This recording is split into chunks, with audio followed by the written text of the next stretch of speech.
And what did you learn about Father Serra? That he was a monster. There's no doubt in my mind. This man was a monstrous being who did not care about earthly life. He wrote a letter at one point in which was a letter to the governor who had asked, "Why are you mistreating the Indians in such a manner?"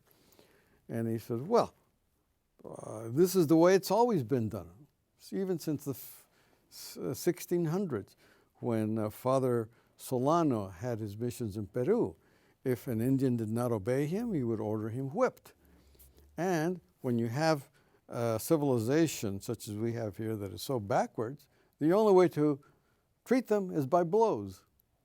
That's in the book also. You also detail in the book the physical treatment on a regular basis. Yes, on a regular basis. Tell me about that. Well, let's start at dawn. At dawn, they would be woken up by what are called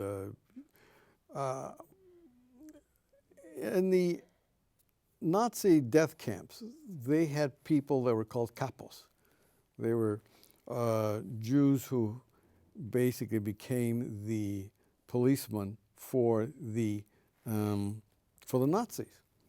And it was their job to get people to work and make sure they didn't dilly-dally on the way and beat them or kill them if necessary. And the missions did the same thing, except they were called neophytes. And they were armed with clubs, spears, and they did not hesitate to use them at the slightest inclination. Someone was slow to move because he was sick, beat him, and harshly, so that the others could see what would happen if they did this. And so they would get up, go to work, go to church, mass first. First thing in the morning. First thing in the morning, and they would be escorted there by each mission had about 5 or 7 soldiers. And they would escort the group of Indians to mass, push them all in there. And they would wait outside the church until the doors opened, and then they would come in. The soldiers would probably go in first and then take positions with bayonets fixed.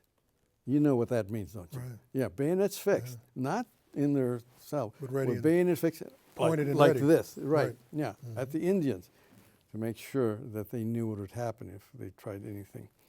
Now, are there any truth to the rumors? We've heard for many years that there were Indians or Native Americans who had their arms or fingers or something cut off if the punishment had to be that severe. Is there any truth based on your research?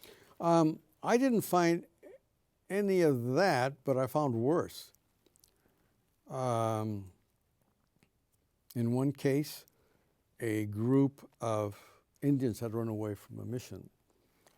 They were captured and brought back.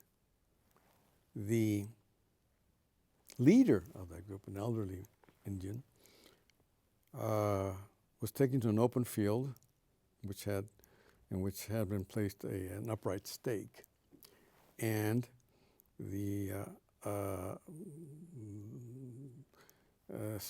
a calf was slaughtered and then skinned, and its fresh skin taken off. The leader of the runaways was then sewn into the skin. Sewn? Sewn into the skin. There was no opening left for him to breathe. It was sewn into the skin, tightly bound, and then the whole package with the poor Indian was tied again very securely to the stake that I had mentioned and left there in the sun. Well, and a fresh skin, when it starts drying, it starts shrinking. And that's what happened to this poor soul. So they suffocate inside that? Yeah, he can't breathe. He can't breathe. Let me move us down to the modern reception of your book. Of course, Catholics around the country, as well as around the Bay Area and the world, are probably wondering, well, why haven't we heard this before? Why haven't we seen the facts? Oh, that's the mission myth. The missions themselves have if you go to a mission that's run by the Catholic Church, you will not see signage that says the Indians were forced in here, they were beaten, they were whipped daily. You will not see any of that. But you go to a state park and you will see that signage. In California? In California, but in The rest of the missions that are still run by Catholicism, you won't see one word of how badly they were treated, or the death rate, which is that 1/2 of the mission population of Indians would die every year. So each mission had about 1,200, 1,500. So you figure 750 My Lord. times 60. Just out of that one mission, 700 times 60 is what? 4,200. Multiply that by 50 years. At one mission. By one leader under the control of Serra. No, well, the missions had their own, each mission had its own leader. But But this was a collective practice. what? These missions were being run exactly the same way? Yeah, they were all the same way. Serra was the one that established the policies. And all of the friars had the same mentality towards the Indians. Why do you think that is true? Why did they have the same mentality?